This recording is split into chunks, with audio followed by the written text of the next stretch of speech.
ఇంగువ వేసుకోవటం వలన పచ్చడి అనేది టేస్ట్ ఇంకా మరింత ఎక్కువైద్దండి. మంచి టేస్ట్ వచ్చింది,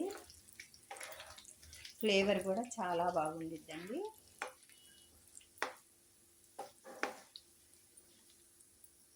పూర్తిగా చల్లార్చుకున్నాకే పచ్చడిలో కలుపుకోవాలి. పూర్తిగా చల్లారబెట్టుకున్న తాలింపుని పచ్చడిలోనికి వేసేసుకోవాలి.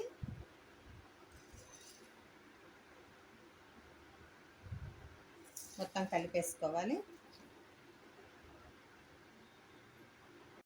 పూర్తిగా చల్లారిన తర్వాతే పచ్చడిలోనికి తాలింపు అనేది వేసుకోవాలి. మనం తీసుకున్న పచ్చడికి ఆ తాలింపు సరిపోయిందండి. రెడీ అయిపోయిందండి. సులువుగా, ఈజీగా, టేస్టీగా పండు మిరపకాయ పచ్చడి అండి.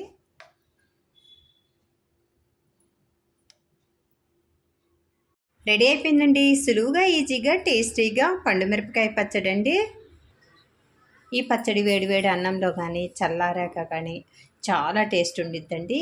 ఈ పచ్చడిలోనికి కొద్దిగా పల్లి ఆయిల్ వేసుకొని తింటే చాలా అద్దిరిపోతుందండి టేస్ట్ అనేది.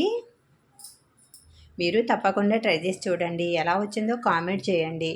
మరిన్ని టేస్టీ రెసిపీస్ కోసం అంజు రుచులు ఛానల్ని సబ్స్క్రైబ్ చేసుకోవటం మర్చిపోవద్దండి. Thanks for watching. బాయ్ అండి.